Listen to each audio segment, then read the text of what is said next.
Welcome to the AutoCAD MEP 2013 New Features video. In this video, I'll show you the enhancements we've made to AutoCAD MEP 2013. You'll see how to add a universal connector, the duct system routing preference enhancements, the reducing elbow curvature enhancement, adding multiple symbols in MV paths, and the revolve functionality in Content Builder.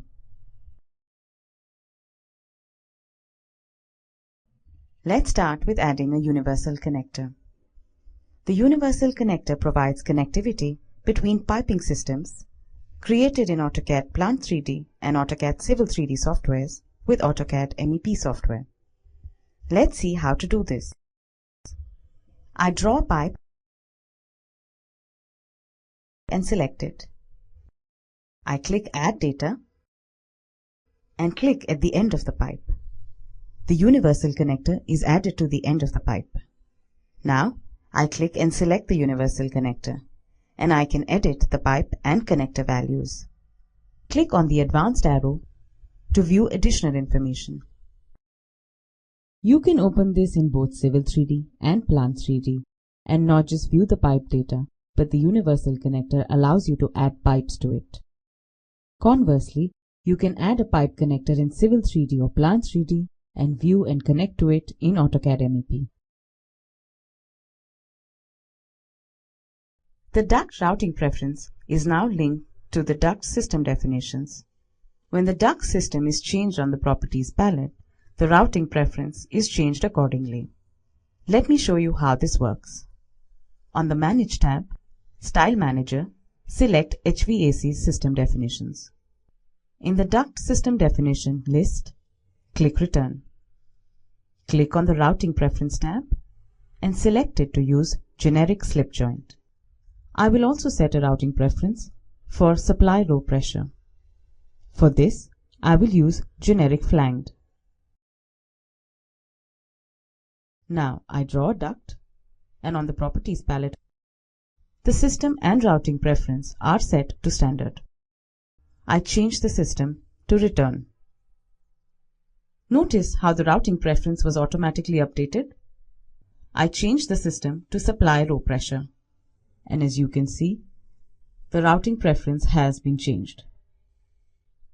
You can apply the changes to all segments and fittings connected to the object, and it will continue until you reach an MV part, reducer, T, or a cross. You can now specify the inner arc value of a reducing elbow. Let's see how you can do this. I draw a duct with a width of 1000 and a height of 300. Then I change the width to 500 and turn the duct, and it automatically adds a reducing elbow. I select the reducing elbow, and on the Properties palette, click on the image to open the Select a Part dialog. Click on RC, which is the radius of curvature, and change the value to 1.5. As you can see, the reducing elbow geometry is now based on the inner arc value of the elbow.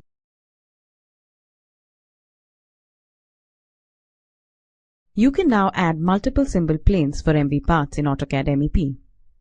In the Content Builder, you can now add a left and a front symbol plane and insert an AutoCAD block into the planes. Let's see how to add symbols for a gate valve. Open the Content Builder from the Manage tab. In the Getting Started catalog screen, select the part domain as Multi-View Part. Expand Mechanical, and under Valves, double-click on the Gate Valve template to open the drawing. In the Gate Valve template drawing, expand Modeling and right-click Symbol and Annotation Plane. Click Add Left Symbol Plane. Notice how the left symbol plane is added to the tree structure. Expand left symbol plane and right-click on Design Blocks and select Insert AutoCAD Block. In the Insert dialog, select a block from the Name drop-down list. On the command line, type Yes to use the block as a schematic symbol and to erase the source geometry. Click Yes in the prompt dialog to continue. Use the same method to add an AutoCAD block to the front symbol plane. You can see the inserted blocks.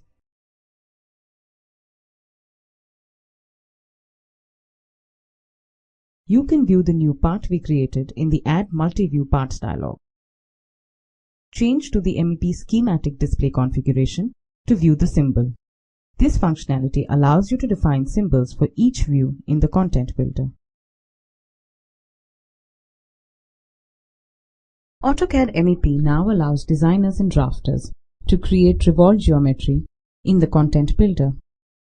The new Revolve tool makes simpler spherical geometry and allows for much more complex profiles that resemble more closely to real-world parts and equipment. Let's see an example of how this can be used. I draw out a slice of a water tank in 2D, and you will see how the Revolve functionality creates the completed 3D geometry.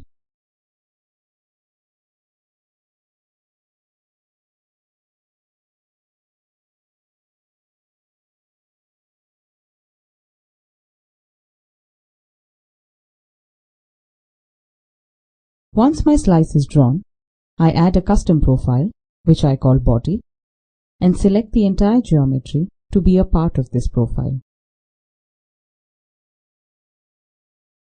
Next, I click Add Revolve, select my profile, pick the axis of revolution, and we have a completed water tank, which you can view also in 3D. For more information on enhancements, do check out our AutoCAD 2013 and AutoCAD Architecture 2013 New Features videos.